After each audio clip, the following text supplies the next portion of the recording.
हम लोग क्लास 10 भूगोल का जो इतिहास पढ़ रहे हैं, जो पहला अध्याय इसका नाम था यूरोप में राष्ट्रवाद का उदय, उसका हम लोग चौथा भाग आज पढ़ेंगे, जर्मनी और इटली का एकीकरण। ठीक ना, किसका एकीकरण? जर्मनी और इटली का एकीकरण। इसके पहले हम लोग पढ़े थे जो तीसरा जो भाग था, क्रांतिकारियों का युग, जो 1830 से लेकर 1848 तक था। ठीक ना, तो आज हम लोग को क्या पढ़ना है जर्मनी और इटली का एकीकरण। ठीक ना, जर्मनी और इटली के एकीकरण के बारे में हमें पढ़ना है, ये वाले भाग को पढ़ना है, चौथा भाग है। ठीक ना, तो देखेंगे हम लोग चौथे भाग के बारे में, जर्मनी और इटली का एकीकरण। तो सबसे पहले हम लोग देखेंगे जर्मनी का एकीकरण। दिया है, जर्मनी क्या सेना राष्ट्र की निर्माता हो सकती है? मतलब यहाँ प्रश्नवाचक चिन्ह लग गया है कि जर्मनी सेना राष्ट्र निर्माता हो सकती है क्या? तो एक तरह से मतलब ये समझ लीजिए, जो भी हम लोग पढ़ रहे हैं ये जर्मनी के एकीकरण के बारे में ही पढ़ रहे थे। मतलब जर्मनी जो था वो कई राज्यों में छोटे छोटे भागों में बटा हुआ था, और जितने राज्य थे उस पर सभी लोगों का अलग अलग क्षेत्र में अलग अलग, एक तरह से फ्रांस, एक तरह से ऑस्ट्रिया, इस तरह कई ऐसे देश थे जिन्होंने उस पर क्या करके रखा था, अधिकार करके रखा था। 1848 के बाद यूरोप में राष्ट्रवाद का जनतंत्र और क्रांति से अलगाव होने लगा। मतलब 1848 के बाद देखा गया जो यूरोप में जो राष्ट्रवाद का निर्माण हो रहा था, जनतंत्र मतलब जनता और क्रांतिकारी के बीच में अलगाव, मतलब ये लोग अलग अलग होने लगे। राष्ट्र की सत्ता को बढ़ाने और पूरे यूरोप में राजनीतिक प्रभुत्व हासिल करने के लिए रूढ़िवादियों ने अक्सर राष्ट्रवादी भावना का इस्तेमाल किया। देखिए, जो हमारे रूढ़िवादी थे, जो पुरानी परंपराओं में विश्वास रखते थे, उन्होंने अक्सर राष्ट्रवादी, मतलब अभी हमने आपको बताया था राष्ट्रवादी के बारे में, ठीक ना, अपने राष्ट्र के प्रति प्रेम भावना विकसित, इस तरह की भावना को वो इस्तेमाल करते थे। राष्ट्रीय भावनाएं जर्मन लोगों में काफ़ी व्याप्त थी। मतलब सबसे ज़्यादा यदि देखा गया राष्ट्रीय भावनाएं सबसे ज़्यादा कहाँ के लोगों में थी? जर्मन लोगों में काफ़ी थी। और उन्होंने 1948 में जर्मन महासंघ, कौन सा? जर्मन महासंघ की स्थापना की और विभिन्न क्षेत्रों को जोड़कर एक निर्वाचित संसद द्वारा शासित राष्ट्र राज्य बनाने का प्रयास किया। मतलब उन्होंने एक जर्मन महासंघ की स्थापना किया 1948 में, और उस जर्मन महासंघ को उन्होंने विभिन्न क्षेत्रों को जोड़ दिया और एक निर्वाचित संसद, निर्वाचित मतलब समझते होंगे आप, जो जनता द्वारा चुनी गई संसद का उन्होंने स्थापना करने का प्रयास किया और राष्ट्र राज्य बनाने का उन्होंने प्रयास किया था। मतलब उस निर्वाचित जो संसद थी उसी के द्वारा उन्होंने एक राष्ट्र राज्य बनाने का प्रयास किया। मगर राष्ट्र निर्माण की यह उदारवादी पहल राजशाही और फौज की ताकत ने मिलकर दबा दी। उदारवादी, अभी आपने बताया उदारवादी के बारे में हमने आपको बताया होगा, आज़ादी, वे लोग स्वतंत्र होना चाहते थे। तो जो राजशाही मतलब राजा की जो शासन व्यवस्था थी और फौज की ताकत मिलकर उसको उन्होंने क्या कर दिया? दबा दिया। मतलब जर्मन में जो एक राष्ट्र राज्य निर्माण करना चाहते थे उन्होंने उसको होने नहीं दिया। ठीक ना, आगे दिया है, उनका प्रसा के बड़े भूस्वामियों ने भी समर्थन किया। मतलब प्रसा एक राज्य है, एक देश है, तो वहाँ के जो बड़े बड़े भूस्वामी थे, ठीक ना, उन्होंने भी उनका साथ दिया। किनका? राजशाही और फौजशाही शासन व्यवस्था का। ठीक ना, उसके पश्चात प्रसा ने राष्ट्रीयकरण एकीकरण के आंदोलन का नेतृत्व संभाल लिया। मतलब एक तरह से जो प्रसा था उसने भी क्या कर दिया, वहाँ के लोगों ने राष्ट्रीय एकीकरण के लिए अपना आंदोलन का नेतृत्व संभाला। उनका प्रमुख मंत्री ऑटो वॉन बिस्मार्क इस प्रक्रिया का जनक है। मतलब एक तरह से जो प्रसा है एक राज्य था जर्मनी का ही, तो उसको उन्होंने एकीकरण करने के लिए उन्होंने एक नेतृत्व संभाला और उसके जो प्रमुख जो मंत्री कहा जाए या नेता कहा जाए, जिसका नाम था ऑटो वॉन बिस्मार्क। एक तरह से आता है कि जर्मनी के एकीकरण में सबसे बड़ा योगदान किसका रहा? तो ऑटो वॉन बिस्मार्क का रहा, जिन्होंने जर्मनी के एकीकरण में बहुत बड़ा अपना महत्वपूर्ण योगदान दिया। ठीक ना, दिया है आगे, जिसने प्रसा की सेना और नौकरशाही की मदद ली। प्रसा की सेना मतलब जो वहाँ की सेना थी उसका नौकरशाही, एक तरह से नौकरशाही हम आपको बता दे रहे हैं, जो मजदूर वर्ग के लोग होते हैं उन्हीं को हम लोग नौकरशाही कहते हैं। उनकी मदद उन्होंने लिया। कौन लिया? ऑटो वॉन बिस्मार्क ने। 7 वर्ष के दौरान, मतलब 7 वर्ष के दौरान ऑस्ट्रिया, डेनमार्क और प्रसा से 3 युद्धों में प्रसा को जीत हुई। मतलब इसके प्रयास के द्वारा 7 वर्षों में 3 युद्ध हुआ, एक ऑस्ट्रिया के साथ, एक डेनमार्क के साथ और एक प्रसा के साथ, फ्रांस के साथ। इस तीनों युद्धों के द्वारा एक तरफ से जर्मनी के एकीकरण की प्रक्रिया क्या हो गई, पूरी हो गई, और प्रसा की जीत हुई, और इस तरह जर्मनी के एकीकरण की प्रक्रिया भी पूरी तरह से समाप्त हुई, और इस तरह जर्मनी का एकीकरण हो चुका। ठीक ना। तो देखिए आता है कभी कभी, कितने युद्धों के द्वारा ऑटो बिस्मार्क ने जर्मनी का एकीकरण पूर्ण किया था? 3 युद्धों। एक किसके साथ? डेनमार्क के साथ, ठीक है ना, एक ऑस्ट्रिया के साथ, डेनमार्क के साथ और फ्रांस के साथ। 3 युद्धों के द्वारा उसने जर्मनी का एकीकरण की प्रक्रिया पूरी किया।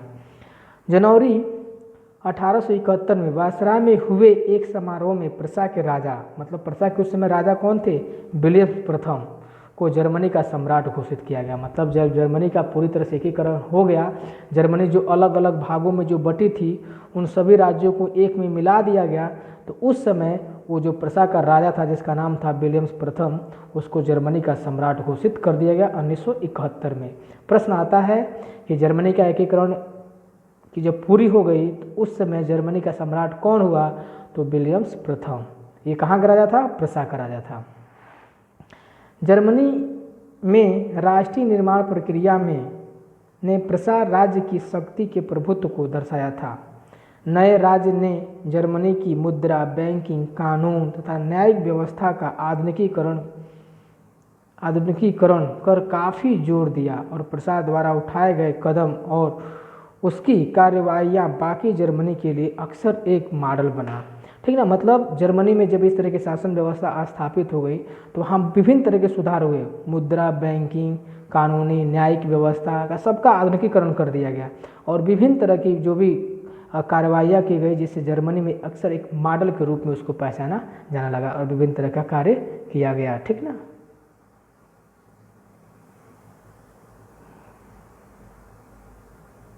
आगे देखेंगे हम लोग। अब देखेंगे इटली का एकीकरण। तो एक तरह से आपको प्रश्न आए कि जर्मनी का एकीकरण कब पूर्ण हुआ था? तो 1871 में, याद रखिएगा, भूलिएगा नहीं। ठीक ना। और सबसे बड़ा योगदान किसका रहा? तो ऑटो वान बिस्मार्क का। ठीक। और वहाँ का राजा कौन बना? तो राजा विलियम्स प्रथम वहाँ का क्या बना? शासक बना, सम्राट बना। अब देखेंगे इटली का एकीकरण। जर्मनी की तरह इटली में भी राजनीतिक विखंडन का एक लंबा इतिहास रहा। मतलब वहाँ जो जर्मनी, जो जिस तरह जर्मनी विभिन्न राज्यों में बटा हुआ था, उसी तरह इटली के विभिन्न जो राजनीतिक क्षेत्र थे उनका विखंडन हो चुका था, उन पर विभिन्न तरह के राज्य शासन करते थे। इटली अनेक वंशानुगत राज्यों तथा बहुराष्ट्रीय हैब्सबर्ग साम्राज्य में बिखरा हुआ था।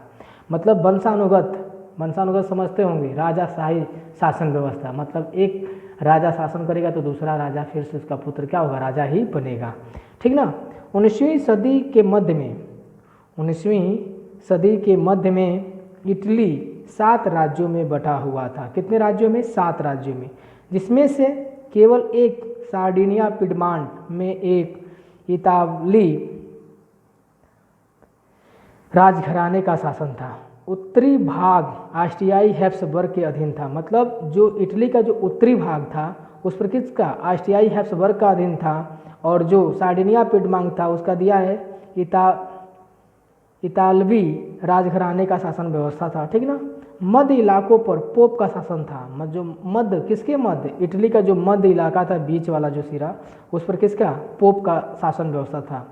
और दक्षिणी क्षेत्र स्पेन के बुर्बो राजाओं के अधीन था। मतलब इटली का जो दक्षिणी भाग था वो स्पेन के जो हमारे बुर्बो जो राजा थे उनके वो अधीन में था।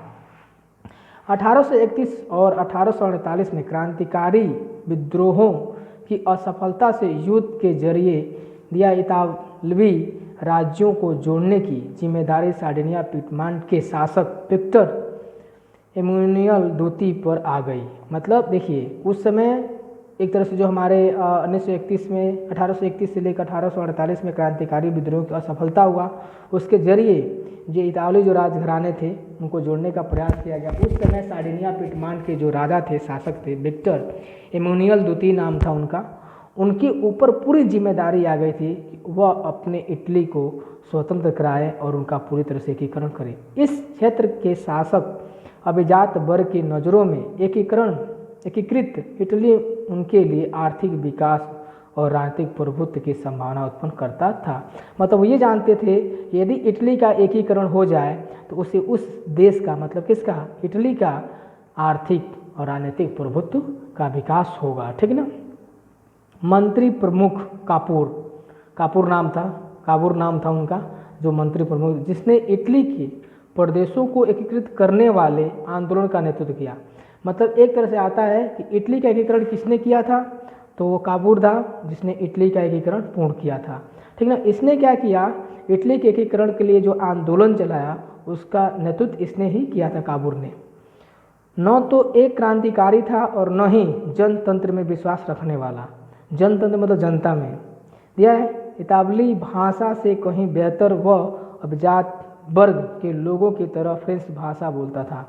मतलब फ्रेंच मतलब क्या होता है, फ्रांस के लोग की मुख्य भाषा है, वो बोलने को जानता था। फ्रांस से सार्डिनिया पिडमांट की एक चतुर कूटनीति संधि जिसके पीछे कापूर का हाथ रहा था।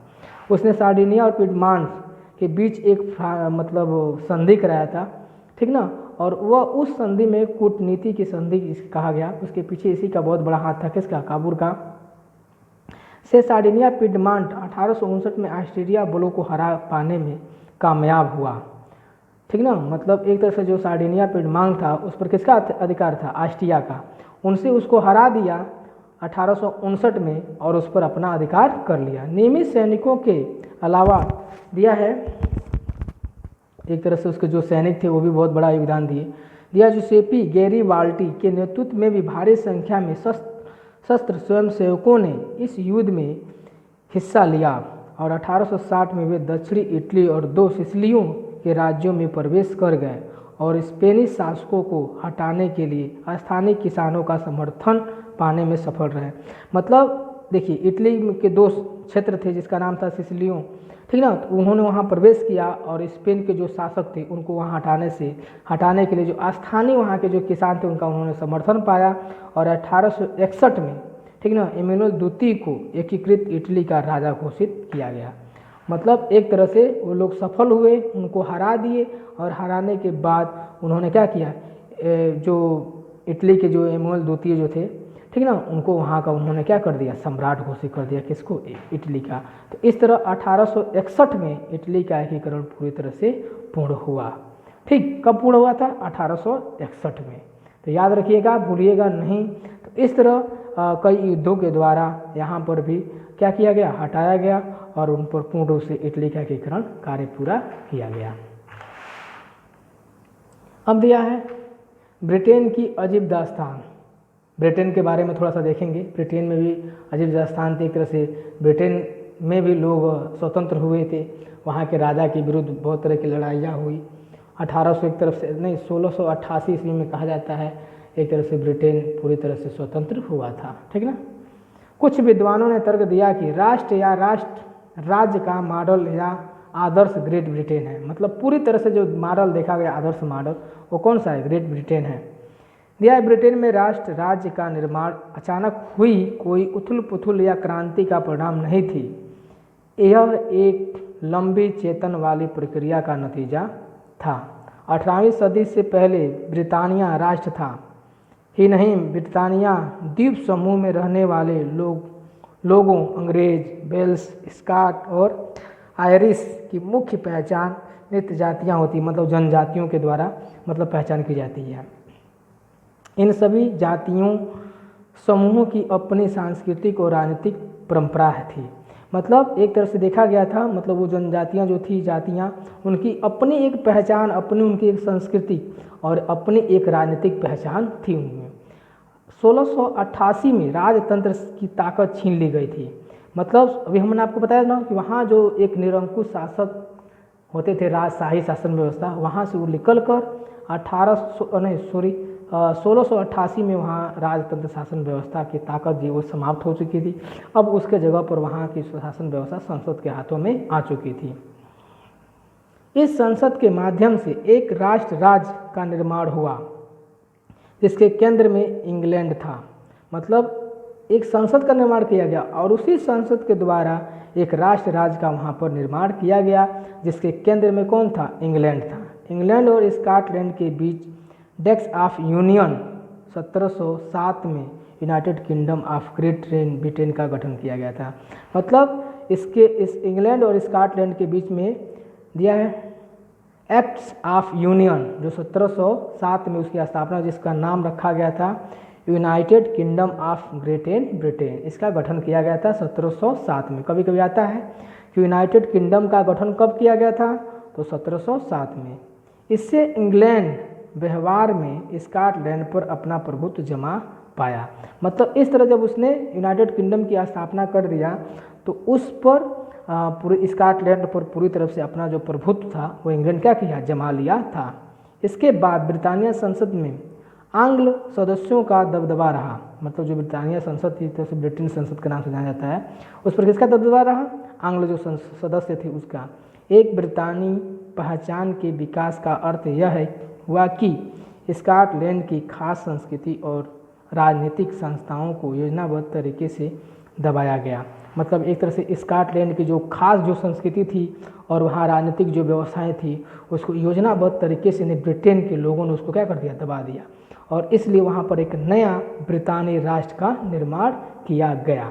मतलब ब्रिटेन राष्ट्र का एक तरफ से, जिस पर हावी आंग्ल संस्कृति का प्रचार प्रसार किया गया। मतलब आप सुने होंगे ईसाई धर्म अपनाना, ठीक ना। तो इस तरह ये लोग उनका उसको प्रचार प्रसार करके और उनका विकास किया। नए ब्रिटेन के प्रतीक चिन्हों ब्रितानी झंडा और राष्ट्रीय गान को खूब बढ़ावा दिया गया। मतलब ब्रितानी झंडा ब्रिटेन के लिए जो प्रतीक चिन्ह बना था और राष्ट्रीय गान का उन्होंने खूब बढ़ा चढ़ाकर उसका उपयोग किया था। और पुराने राष्ट्र इस संघ से मातम सहयोगी के रूप में ही रह गए। मतलब जो पुराने हमारे जो राष्ट्र थे एक तरह से सहयोग के रूप में वह क्या हो गए, सिर्फ रह चुके थे और उसका कोई उपयोग नहीं हुआ, ठीक ना। तो इस तरह आप देखिएगा ब्रिटेन के प्रतीक चिन्ह क्या थे, ब्रितानी झंडा और राष्ट्रीय गान, इनका खूब बढ़ावा दिया गया। और पुराने जो राष्ट्र थे, संघ थे, वो एक तरह से इनका मातम मतलब बहुत कम रूप में देखा गया, सहयोग के रूप में कार्य उन्होंने किया। तो इस तरह ये हमारा चौथा भाग यहाँ पर समाप्त होता है। इसमें मुख्य थे एक इटली का एकीकरण और दूसरा था जर्मनी के एकीकरण। तो इटली के एकीकरण में कापूर सबसे बड़ा योगदान दिया, ठीक ना। गैरीबाल्डी भी था और वहाँ की सेना, ये तीनों ने मिलकर 1861 में इटली का एकीकरण की प्रक्रिया इन्होंने पूरा किया। और जर्मनी के एकीकरण में सबसे बड़ा योगदान देने वाला तो कौन था, तो बिस्मार्क था। ऑटो वान बिस्मार्क के नाम से जाना जाता है, ठीक, जो 1871 में उसने जर्मनी का एकीकरण की प्रक्रिया पूरी किया था, ठीक ना। और वहाँ का शासक कौन बना, विलियम्स प्रथम को उन्होंने वहाँ का राजा घोषित किया। तो इस तरह ये हमारे वीडियो यहाँ पर समाप्त होता है। अगले वीडियो 5वें भाग में हम लोग मिलेंगे।